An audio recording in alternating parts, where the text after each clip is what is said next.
And joining us now from our Sydney studio is Michael Chaney, Chairman of the National Australia Bank and Chairman of Woodside Petroleum. Michael Chaney, thanks very much for being there for us. Now, the Treasurer Wayne Swan says this is a Labor budget to its bootstraps. What does that mean for business? Well, I think it's a pleasing budget in some ways and a disappointing budget in other ways, Emma. I think it's pleasing that the government recognises the importance of returning to surplus. You know, having a $44 billion deficit at this time in the economic cycle, I think, is really concerning, and it's good to see the resolve to get us back to surplus. It's disappointing, I think, in some ways, particularly for the corporate sector, in the abandonment of the 1% reduction in the corporate tax rate, which of course was a promise that it would accompany the introduction of the mining tax, and the abandonment of that, I think, is a real disappointment. Because of course that was meant to be in recognition of the 80% or so of businesses that aren't connected to the mining sector. Well, that's right, and I think the problem with walking away from it is that it doesn't engender confidence in the corporate sector. You know, it started as part of the Henry Review, which recommended dropping it to 25% from 30%. That became 28% with the resources super profits tax, 29% with the mining tax. Then it became that 1% reduction for some companies now and some later, and now it's abandoned. It doesn't engender confidence, and confidence is very important if you're expecting companies to invest. But of course Wayne Swan's blaming the opposition, saying it was going to be too politically difficult to pass that 1 percentage point cut to business. Well, I think that's a pretty unusual approach. I think the responsibility of the government is to put forward a budget that contains the measures it thinks are appropriate, and then put the opposition to the test, and I think that's what it should have done. So you're saying that it didn't even test the theory that the opposition wouldn't have passed it? Yeah. The Treasurer has made much of the $450 billion of resource projects in the pipeline, so if the miners have that kind of money to spend, they probably, in particular, didn't need that 1% cut. Well, yes, I think there's a tendency to look at the profits that long-established mining companies are making and say we can afford to tax them more.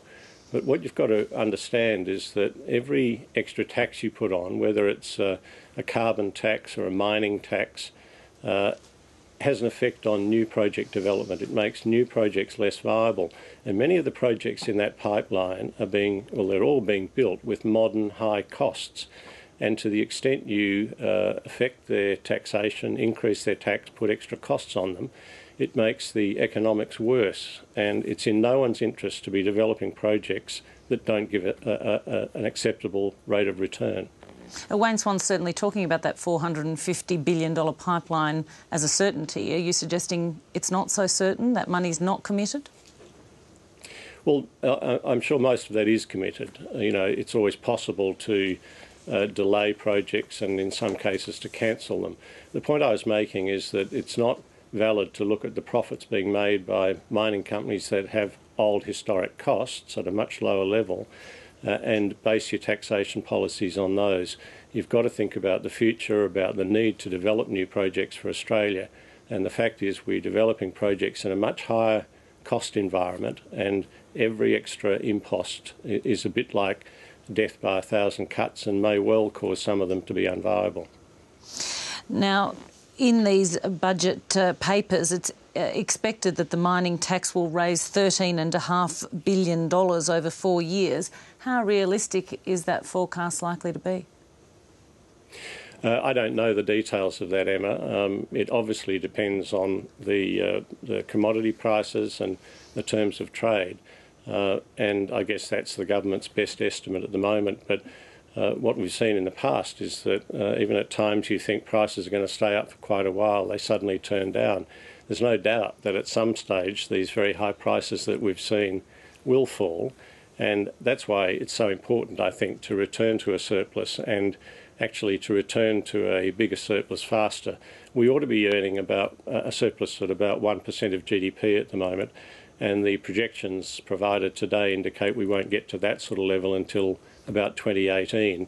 I think that should be happening faster because we really need to build up reserves for that time when commodity prices do turn down. What will this budget do to lift productivity in the Australian economy, do you think?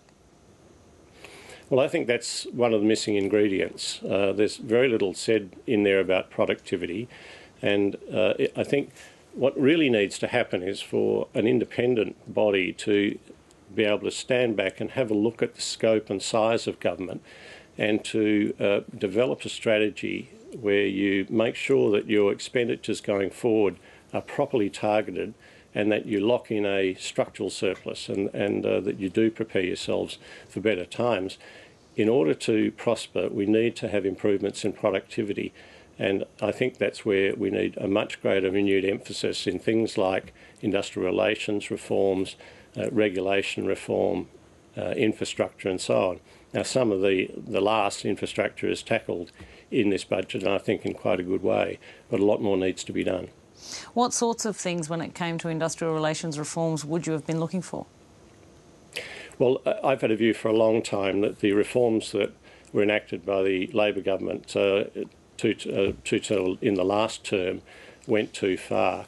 They interposed unions in a process where it prevents employers dealing directly with employees and threatens productivity, and I've certainly said that all along.